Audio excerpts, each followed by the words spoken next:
গতকালকে, এটা দ্বিতীয় প্রসঙ্গ, গতকালকে ইউনিসেফ একটা বক্তৃতা দিয়েছেন কোথাও, সেখানে তিনি ব্যাখ্যা করার চেষ্টা করছেন। সেটা নিয়ে যে পত্রিকা রিপোর্টটা হয়েছে তার শিরোনামটা আমি আপনাদের পড়ে শোনাই, তাহলে আপনারা বুঝতে পারবেন প্রসঙ্গটা কি ছিল। শিরোনামটা হলো, কেন বাংলাদেশিদের জন্য বিশ্ব দরজা বন্ধ করে দিচ্ছে, তা জানালেন প্রধান উপদেষ্টা। শুনমনে হচ্ছে তাই তো, উনি ভালো একটা ত্রাতা, আমাদের উদ্ধারকর্তা, আমাদেরকে এখন উদ্ধার করবে। কেন বাংলাদেশিদের জন্য চারিদিকে দরজা বন্ধ হয়ে গেছে? প্রথম কথা হলো, বাংলাদেশের চারিদিকে, বাংলাদেশিদের জন্য চারিদিকে দরজা বন্ধ হয়ে গেছে, এটা যতটা না বাংলাদেশিদের দোষ বা যে জায়গা থেকে ইনু সাহেব বর্ণনা করছে।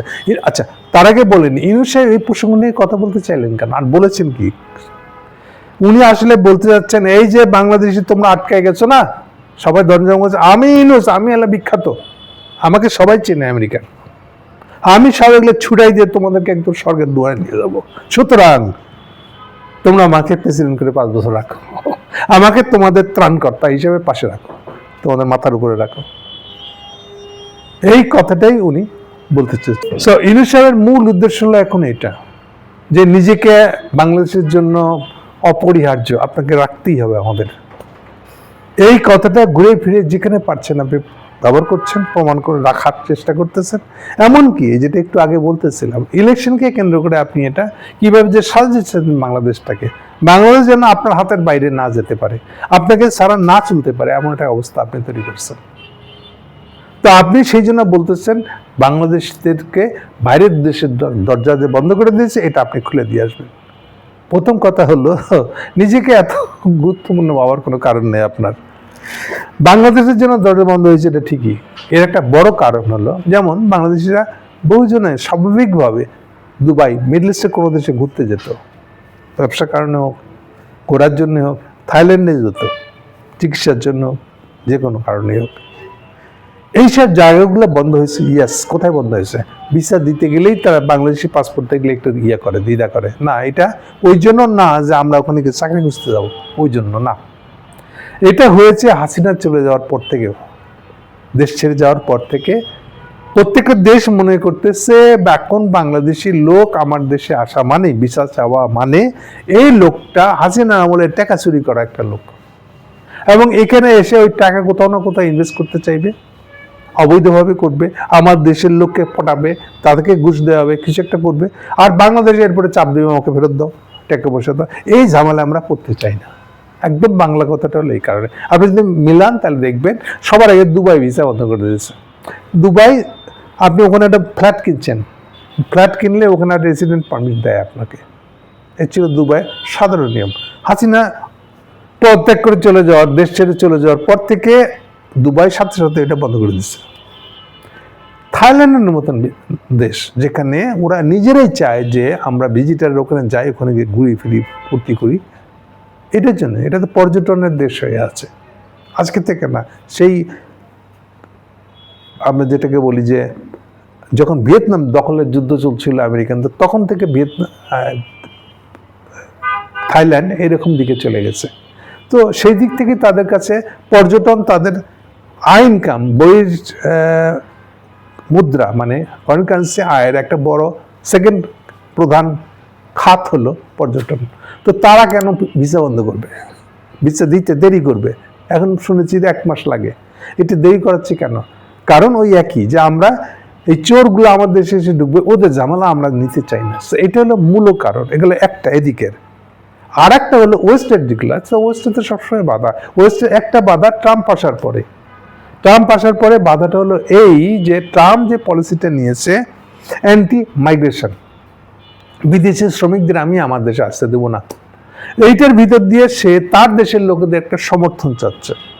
যদিও বাস্তবতা হলো এই যে আপনি আপনার দরকার না হলে আপনি বাংলাদেশিদেরকে বা বিদেশিদেরকে আপনার দেশের শ্রমিক হিসেবে ঢোকার জন্য জায়গা দিচ্ছেন কেন? এটা সিম্পল হিসাবটা হলো, যখন আপনার অর্থনীতি ভালো চলে তখন আপনার প্রচুর লেবার লাগে, এত লেবার নাই আপনার ওখানে। আর যত নিচের খারাপ ধরনের কাজ, যেমন মনে করেন সবচেয়ে খারাপ ধরনের কাজগুলোর ভিতরে একটা হলো আপনার শহর পরিষ্কার রাখার জন্য ওই যে ময়লা ফেলার ট্রাকটার পিছনে ধরে চলবে কে, এটা আপনার দেশের লোক করতে চায় না। অথবা ধরেন একটা রেস্টুরেন্ট, যতগুলো শহরের রেস্টুরেন্ট আছে, রেস্টুরেন্টের থালাবাসি দেবে কে? রান্নাঘরের কাজের দায়িত্ব নেবে কে? এই কাজগুলো স্থানীয় লোকেরা করতে চায়, এমনকি ব্যাংককে করতে চায় না। আমি নিজে দেখেছি এখানে তারা বেশিরভাগটা নাম দেয় আসছে তারা বার্মার লোক, অথচ তারা ভুটানিজ, অথচ তারা ইন্ডিয়ান। এই ধরনের এরাই মূলত ব্যাংককে গিয়ে, যেহেতু পর্যটনের শহর, প্রচুর হোটেল চলে রাস্তাঘাটে, এই সব হোটেলের মেইন যারা ওয়ার্কার এরা সব হলো বার্মা আর নালে ইন্ডিয়ান, নেপালিস নালে ইন্ডিয়ান।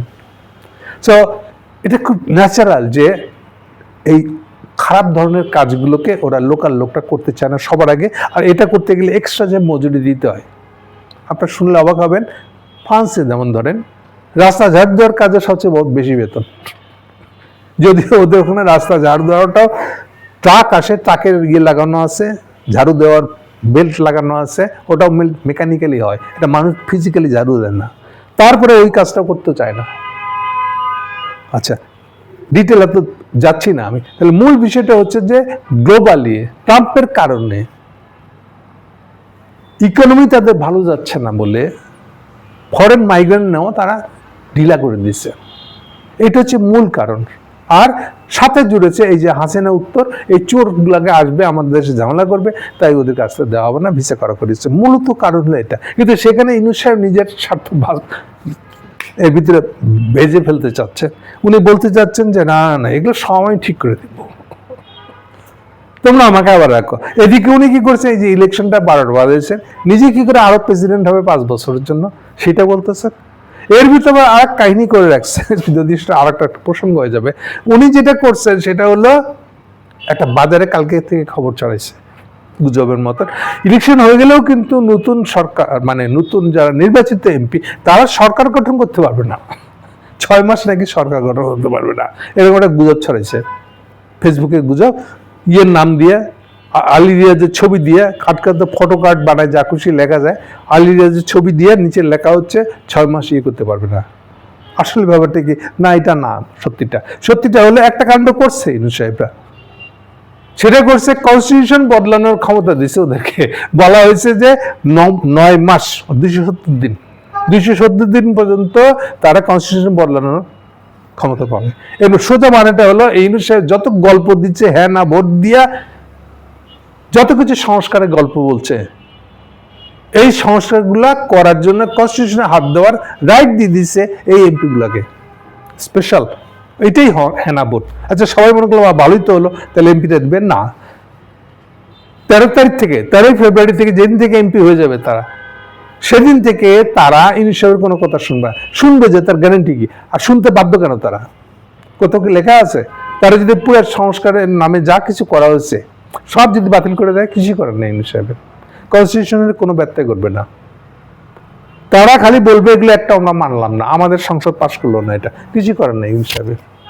তাহলে এত মাতবরি নেওয়ার দরকারটা কি ওনার?